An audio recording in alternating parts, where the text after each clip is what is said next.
a apostasia alfa e ômega. A missão de Deus, para as igrejas protestantes do século XVI, era esclarecer as concepções erradas sobre Deus, que Satanás tinha promovido, através do paganismo e catolicismo romano.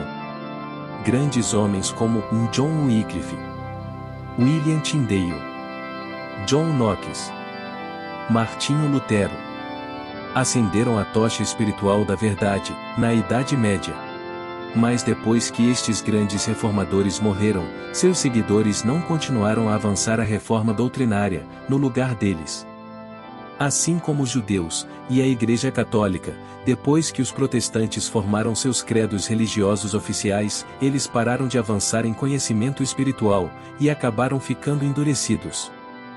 Em vez de continuarem a protestar e reformar todos os erros doutrinários do catolicismo romano, eles começaram a ridicularizar e perseguir aqueles que estavam avidamente esperando o retorno de Cristo.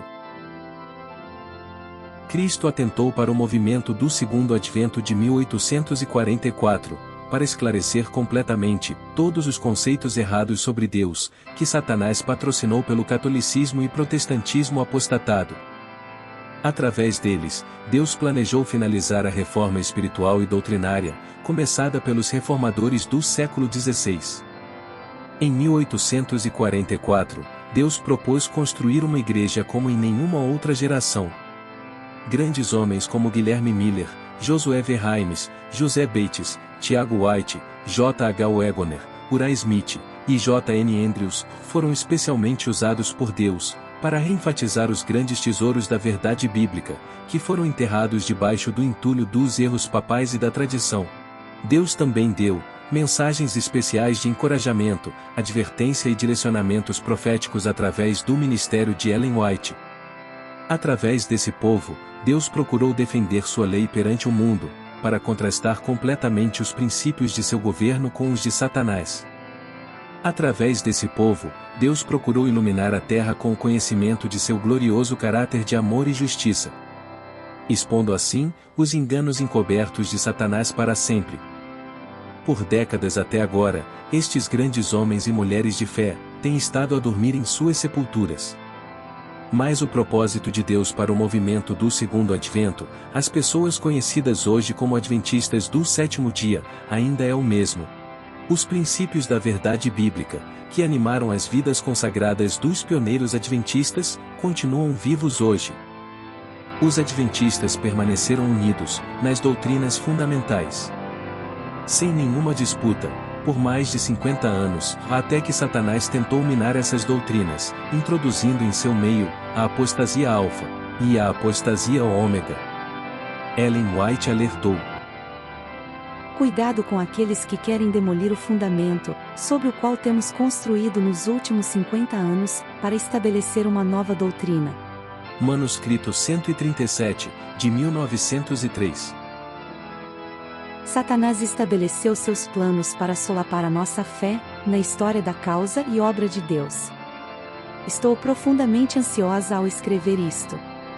Satanás está agindo com homens em posições de destaque, para eliminar os fundamentos de nossa fé.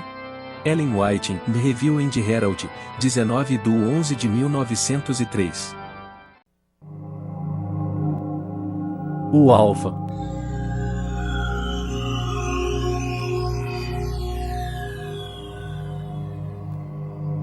E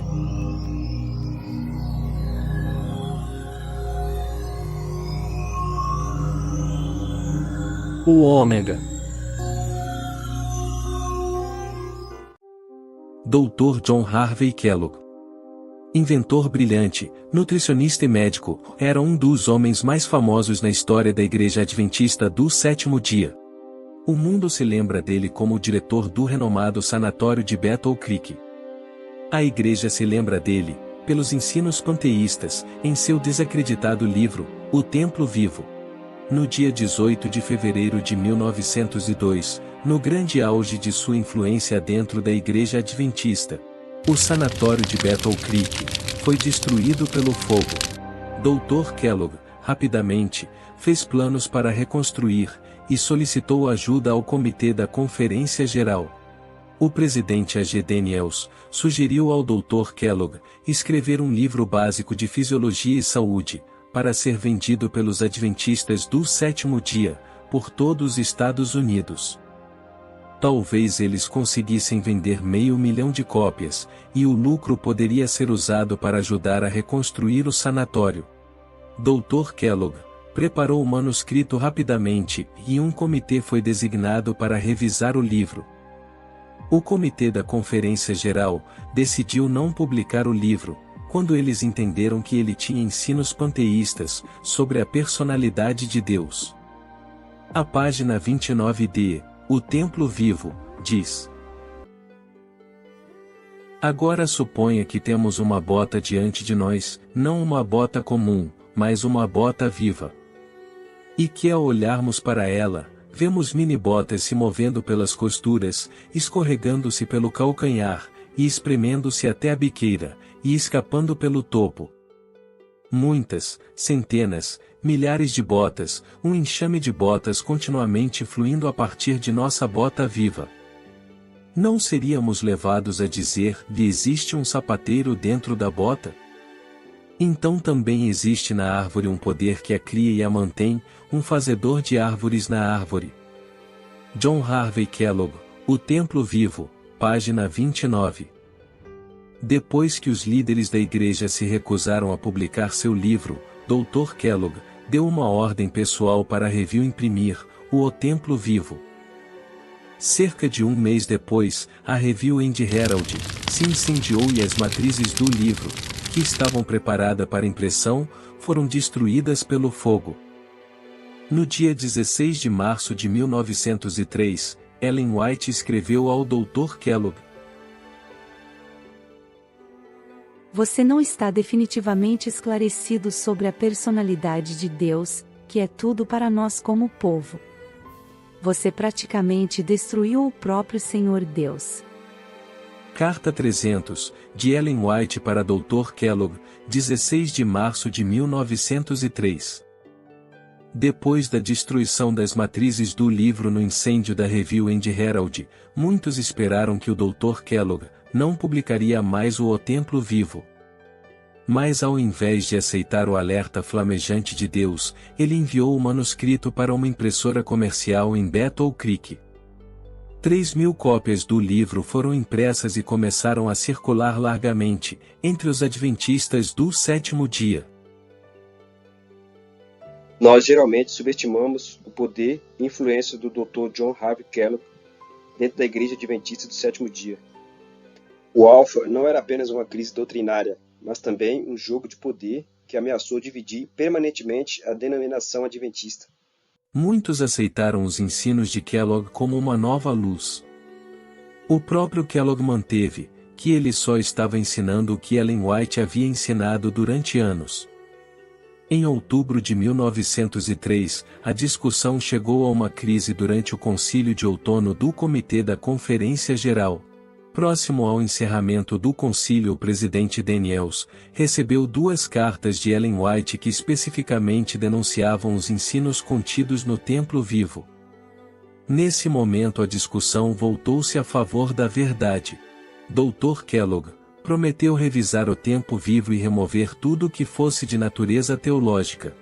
Mas poucos dias após aquele encontro, Dr. Kellogg escreveu para George H. Badler, defendendo o Templo Vivo nas palavras: Até onde eu entendo, sobre a dificuldade encontrada no Templo Vivo, é que a coisa toda pode ser resumida nesta pergunta: o Espírito Santo é uma pessoa? Você diz que não. Eu tinha suposto que a Bíblia dizia isto pelo motivo de que o pronome pessoal, ele, é usado ao falar do Espírito Santo. A irmã White usa o pronome, ele, e mencionou em diversos textos que o Espírito Santo é a terceira pessoa da divindade. Como o Espírito Santo pode ser a terceira pessoa e não ser pessoa nenhuma, é difícil para eu enxergar. Carta de John Harvey Kellogg para George H. Badler, 28 de outubro de 1903.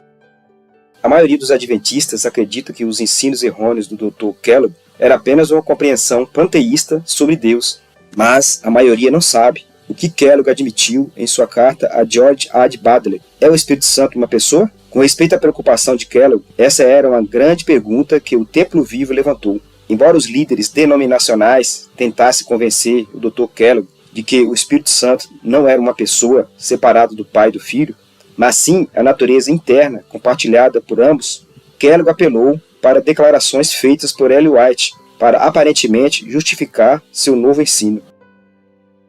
No dia seguinte, o presidente A. G. Daniels escreveu a William White, filho de Ellen White, sobre o Dr. Kellogg.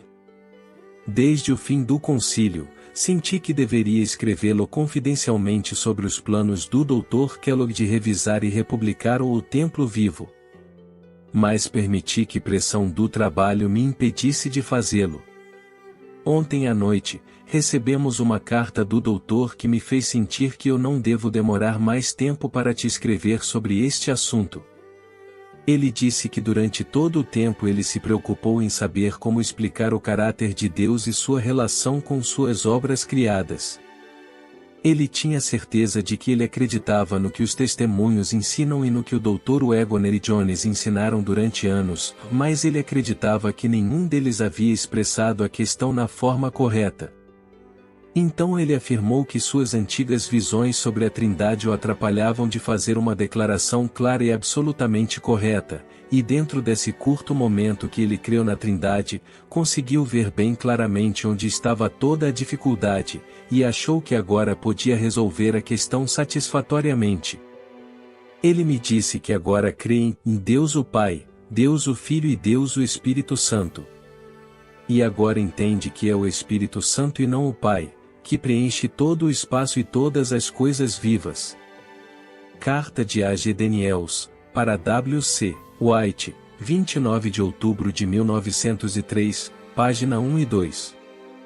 O ex-presidente George H. Butler respondeu aos falsos ensinos de Kellogg sobre o Espírito Santo nestas palavras: até onde a irmã White e você estão em perfeito acordo é preocupante, eu devo deixar isso totalmente entre você e ela. A irmã White diz que não há perfeito acordo. Você declara que há. Eu conheço algumas das observações dela, que lhe dão forte base para você declarar que ela está de acordo. Sou honesto e franco o suficiente para dizer isto, mas devo dar a ela o crédito, até que ela abandone isto de dizer que há uma diferença também, e eu não creio que você possa dizer plenamente o que ela quer dizer. Deus habita em nós pelo seu Santo Espírito, como um confortador, como um reprovador e como um reformador.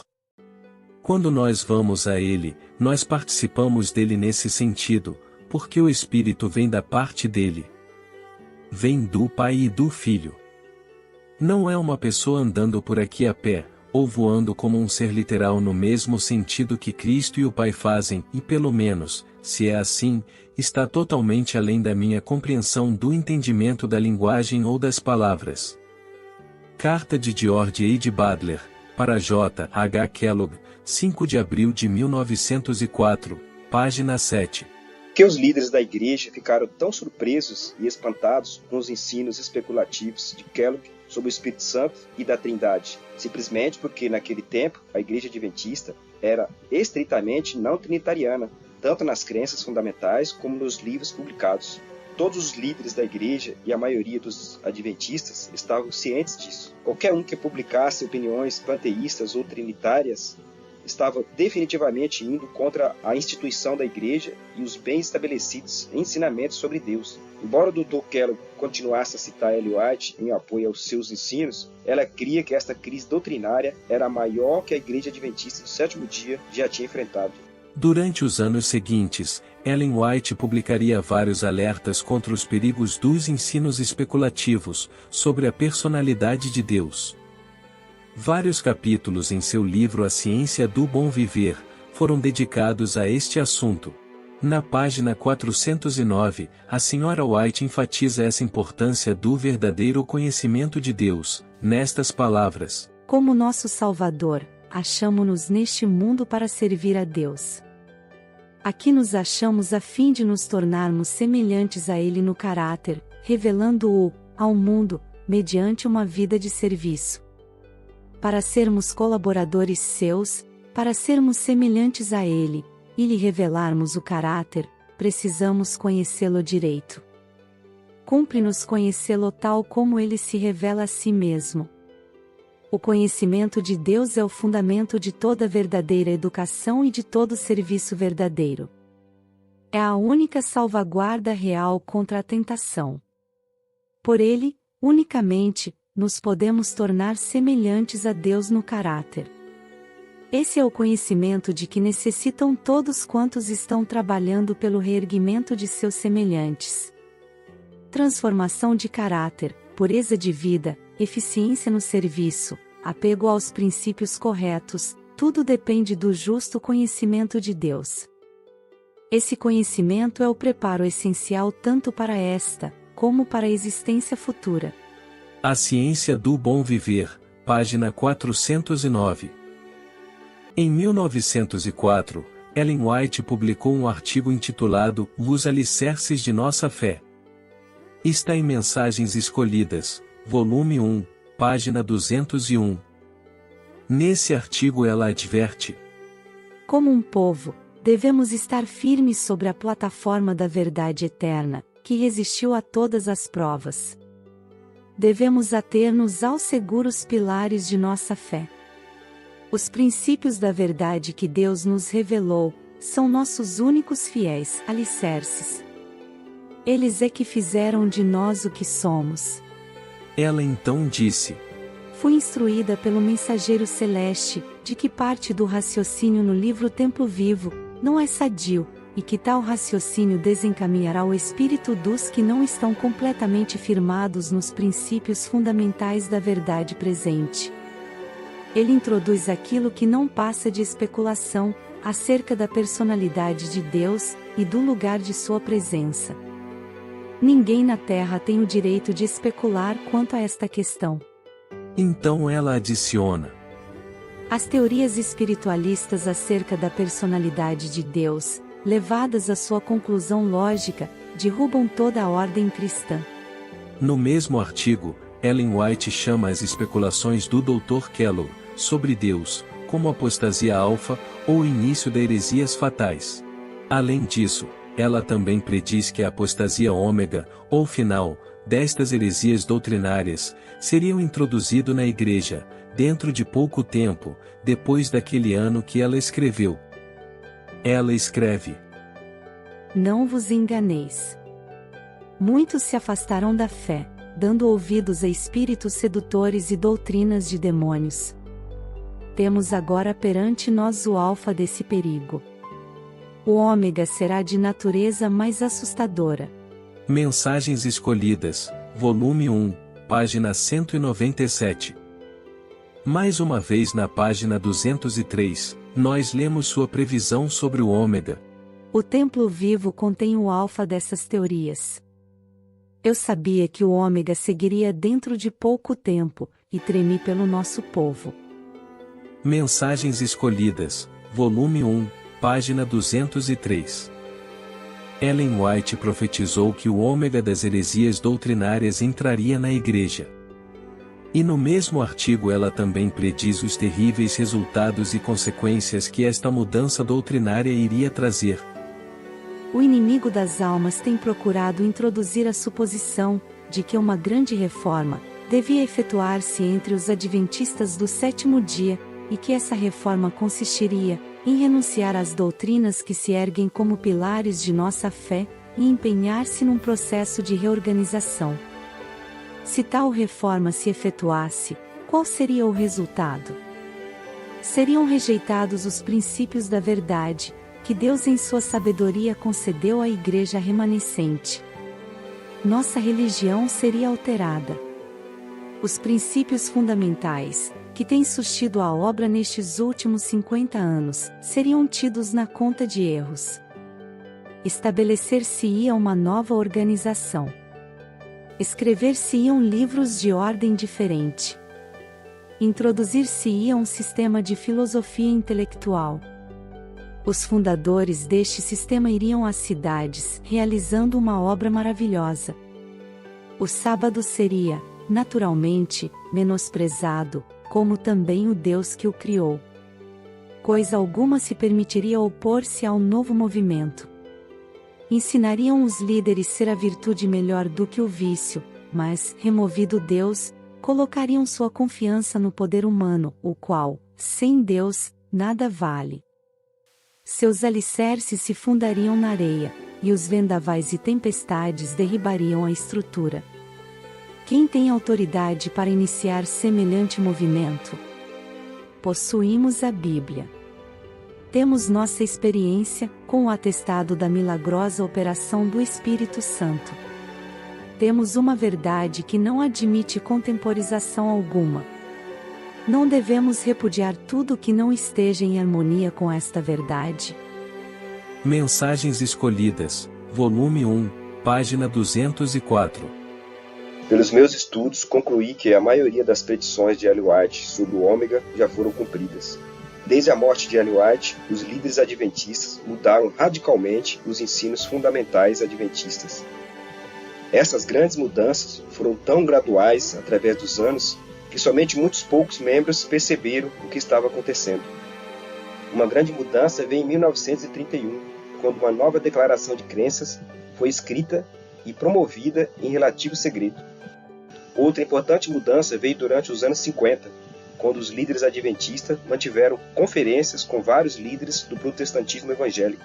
Para que a igreja adventista fosse reconhecida pelas igrejas protestantes e não ser classificada por eles como uma seita perigosa, devia mudar certos ensinos. Essas mudanças foram feitas durante os anos 50. Muitos têm debatido sobre o que o ômega das heresias mortais realmente seria. Teria ele já entrado nas crenças da Igreja Adventista? Ou nós deveríamos ficar esperando que este falso ensino chegue algum dia no futuro? Para responder a estas questões vitais, precisamos simplesmente fazer outra. Os adventistas do sétimo dia mudaram alguns de seus ensinos fundamentais, a respeito da personalidade de Deus, nos últimos 108 anos desde a morte de Ellen White. Líderes da denominação confirmam uma mudança doutrinária feita. Você se lembra quando Ellen White predisse que o ômega será de natureza mais assustadora? O editor da Review, William G. Johnson, usando as exatas palavras de Ellen White, conta-nos abertamente qual mudança doutrinária é. Alguns adventistas hoje pensam que nossas crenças permaneceram inalteradas ao longo dos anos, ou então tentam voltar o relógio para algum ponto onde tínhamos tudo perfeito. Mas todas as tentativas de recuperar o tal adventismo histórico falham em vista dos fatos da nossa herança. As crenças adventistas mudaram pelos anos sob o impacto da verdade presente. Mais impressionante são os ensinos acerca de Jesus Cristo, nosso Salvador e Senhor. A visão trinitariana de Deus, agora parte de nossas crenças fundamentais, não era normalmente mantida pelos pioneiros adventistas. Mesmo hoje, alguns não a aceitam. William G. Johnson, Adventist Review, 6 de janeiro de 1994, página 10. Toda a declaração de fé adventista, durante a vida de Ellen White, era distintivamente não trinitariana. No livro Issues, Questões, líderes da igreja admitem este fato, pelos dizeres. As declaração de crenças de 1872.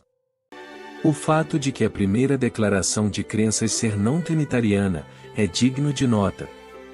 Issues, página 45. Esta declaração de crenças não trinitárias, permaneceu sem mudanças e sendo publicada nos Yearbooks até 1931. Novamente, os escritores do livro Issues confirmam. Mas até então pareceria que mudar para uma teologia trinitária seria uma mudança significativa no pensamento adventista.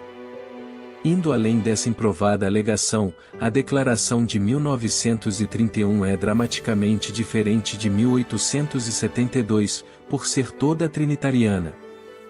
A declaração de 1980 é como a de 1931, por ser toda trinitariana. Issues, página 46. A doutrina da Trindade foi votada para fazer parte das 28 crenças fundamentais em 1980, na Conferência Geral em Dallas, Texas. A significância disso é dupla. Número 1. As 28 crenças foi a primeira declaração de crenças votada por líderes da Igreja e representantes. A declaração de crença anterior, em 1931, nunca foi votada por ninguém, em nenhum lugar. Assim, apesar de ter sido largamente aceita, ela ainda era não oficial. Número 2. Uma vez que as 28 crenças fundamentais se tornaram o padrão doutrinário para o membro da Igreja e para a sua exclusão da Igreja, qualquer um que acreditasse como os pioneiros adventistas seriam excluídos devido às suas visões não trinitarianas. Dessa forma, chegou o cumprimento das previsões de Ellen White sobre o ômega. Nossa religião seria mudada. Os princípios fundamentais que sustentaram nossa obra pelos últimos 50 anos seriam considerados como erro. No livro Em Busca de Identidade, da CPB, o famoso autor e teólogo da Universidade Andrews, George Knight, revela ousadamente, nessa incrível admissão: a maioria dos fundadores do Adventismo do sétimo dia não poderia unir-se à Igreja hoje, se tivesse de concordar com as 27 crenças fundamentais da denominação. Para ser mais específico, eles não poderiam aceitar a crença número 2, que trata da doutrina da Trindade. Para José Bates, a Trindade era uma doutrina antibíblica. Para Tiago White, ela não passava de um antigo absurdo trinitariano. E para M. Cornell, era um fruto da grande apostasia, junto com doutrinas falsas como a observância do domingo e a imortalidade da alma. Semelhantemente, a maioria dos fundadores do Adventismo do sétimo dia teria dificuldade em aceitar a crença fundamental número 4, que afirma a eternidade e a divindade de Jesus. Para John N. Andrews, o Filho de Deus, e teve Deus por Pai em algum ponto da eternidade passada, no princípio dos dias. Elliot J. Wagoner, do alto de sua popularidade alcançada em 1888 em Minneapolis, escreveu em 1890 que houve um tempo em que Cristo procedeu e emanou de Deus. Tempo tão recuado nos dias da eternidade que, para a compreensão finita, é como se fosse sem início. A maioria dos líderes adventistas também não endossaria a crença fundamental número 5, que trata da personalidade do Espírito Santo. Uriah Smith, por exemplo, não apenas negava a Trindade e a eternidade do Filho, a exemplo de muitos de seus irmãos de fé, mas também, como eles, retratava o Espírito Santo como aquela divina e misteriosa emanação pela qual eles, o Pai e o Filho, levam avante sua grande e infinita obra. Em outra ocasião, Smith descreveu o Espírito Santo como uma influência divina, e não como uma pessoa similar ao Pai e ao Filho. George R. Knight. Em Busca de Identidade. Páginas 16 e 17. Não apenas George Knight é corajoso o bastante para admitir que a Trindade é uma mudança radical na doutrina adventista, mas ele é franco e honesto o suficiente para nomear este ensinamento como a nova teologia do Adventismo. Na revista Ministry, ele diz: mudanças teológicas geralmente trazem pânico àqueles que estão envolvidos, mas os vários indivíduos respondem a elas de diferentes maneiras. Alguns, tais como Andreessen, foram capazes de finalmente se acostumar com a nova teologia. Outros, no entanto, acharam a acomodação impossível. Um assim, foi J. S. Washburn, um ministro aposentado, que em 1939 publicou um panfleto onde ele apontou que a doutrina da Trindade era uma cruel monstruosidade pagã, uma invenção absurda impossível, uma zombaria blasfema e uma tolice absurda, caricatura irreverente. Além disso, ela era uma doutrina romana que estava tentando introduzir sua presença corrupta entre os ensinos das 3 mensagens angélicas. Washburn também reivindica que W. W. Prescott não poderia ser um adventista do sétimo dia, por ele crer na Trindade. Um presidente da conferência ficou tão impressionado com o panfleto de Washburn, que ele mandou 32 cópias para distribuir aos seus ministros. Enquanto isso, o arianismo proposto no livro de Uriah Smith, Daniel e Apocalipse, não foi removido até metade dos anos 40. George Knight, Revista Ministry, outubro de 1993, página 11. Embora George Knight admite que a doutrina da Trindade era a nova teologia do Adventismo, ele não admite que Washburn também cria que a doutrina da Trindade, vindo para a igreja naquele momento, era o ômega da apostasia. Nós lemos do panfleto de Washburn. Os adventistas do sétimo dia afirmam tomar a palavra de Deus como autoridade suprema e ter saído da Babilônia, ter renunciado para sempre às vãs tradições de Roma. Se voltássemos à imortalidade da alma, ao purgatório, ao tormento eterno e ao sábado dominical, isso seria algo menos do que apostasia? Se, no entanto, pularmos todas essas doutrinas menores e secundárias, e aceitarmos e ensinarmos a raiz central, a doutrina do romanismo, a Trindade, e ensinarmos que o Filho de Deus não morreu, embora nossas palavras pareçam espirituais, isso é outra coisa ou algo menos que apostasia? Não é o verdadeiro ômega da apostasia? Carta, A Doutrina da Trindade, de Judson, Sylvanus Washburn, 1939. Esta pergunta poderia ser feita. É a doutrina da Trindade, a doutrina raiz central do romanismo? Deixemos a Igreja Católica falar por ela mesma. No Manual para o Católico de hoje, na página 16, lemos: o mistério da Trindade é a doutrina central da fé católica. Sobre essa doutrina estão baseados todos os outros ensinos da Igreja. Seria possível que a Igreja Adventista do sétimo dia tenha rejeitado as verdades bíblicas a respeito da personalidade de Deus, e aceitado a doutrina central da fé católica em seu lugar? Se os pioneiros adventistas não poderiam fazer parte da Igreja hoje, por suas visões não trinitarianas, o que isso quer dizer? Quer dizer uma de duas coisas. Ou os pioneiros acreditaram e ensinaram um erro doutrinário gravíssimo, e a Igreja atual corrigiu este erro nas 28 crenças fundamentais. Ou 2. A crença não trinitariana dos pioneiros era a verdade bíblica correta sobre Deus, e a Igreja atual rejeitou esta verdade a favor da mentira papal. 3 destacados líderes da Igreja Adventista exemplificaram essa confusa e especulativa nova teoria sobre Deus, e que eles não voltarão mais a crer como os pioneiros fundadores das doutrinas. Observe. Pergunta: nossa igreja cometeu um erro ao deixar a posição de Ellen White e os pioneiros a respeito de Deus, adotando a posição católica da Trindade? Absolutamente não. Agora, há aqueles que defendem que a divindade não é 3 pessoas distintas, diminuindo assim a Deus. Sabemos pela Bíblia e pelo Espírito de Profecia existe absolutamente uma divindade composta de 3 pessoas unidas em uma. Agora, posso explicar isso? Não. Mas eu acredito nisso pela fé. Por causa da posição da igreja hoje, sua forte posição, nós nunca vamos mudar. Passamos por 1 século e meio de evolução e chegamos a esta posição muito forte, esta posição bíblica que eu falei a vocês hoje em nossas crenças fundamentais. Nós nunca vamos mudar. Nós nunca vamos voltar. Nós nunca vamos voltar. Nunca vamos voltar para onde os pioneiros estavam no início do movimento em relação ao ensino da Trindade.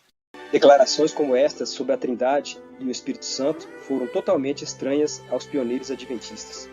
Por que a Igreja Adventista mudou a posição sobre a Trindade?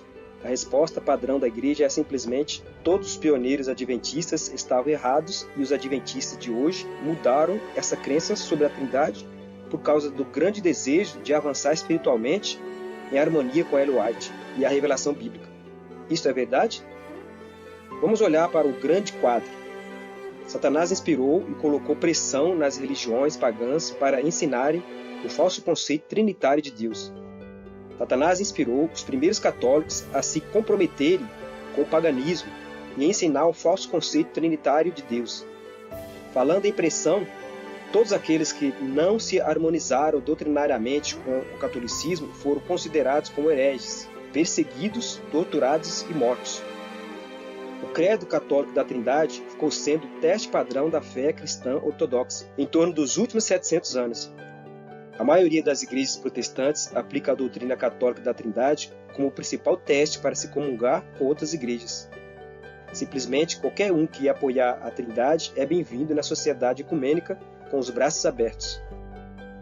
Ao mesmo tempo, qualquer igreja rejeitando a doutrina da Trindade é denunciada e nomeada pelo protestantismo evangélico como uma seita perigosa. Desde o seu início, a primeira igreja adventista não aceitou nem promoveu a doutrina católica da Trindade. Portanto, desde o seu início, o adventismo enfrentou e resistiu às incríveis pressões do catolicismo e das igrejas protestantes para se comprometerem e se harmonizarem com eles, ou serem rotulados como uma seita perigosa e não cristã para sempre. Por que você acha que a igreja adventista não é mais classificada como uma seita? Seria porque os católicos e protestantes têm, em geral, se tornado mais tolerantes e simpatizantes para com a mensagem do Advento? Ou é porque nós mudamos nossa mensagem significativamente, bastante, para ganhar seu favor, aprovação e reconhecimento? Agora você sabe a verdadeira razão de por que o adventismo moderno mudou sua posição acerca da Trindade. Quero pedir a você, querido amigo, que estude esse assunto como matéria de salvação, pois de fato o ômega é isso.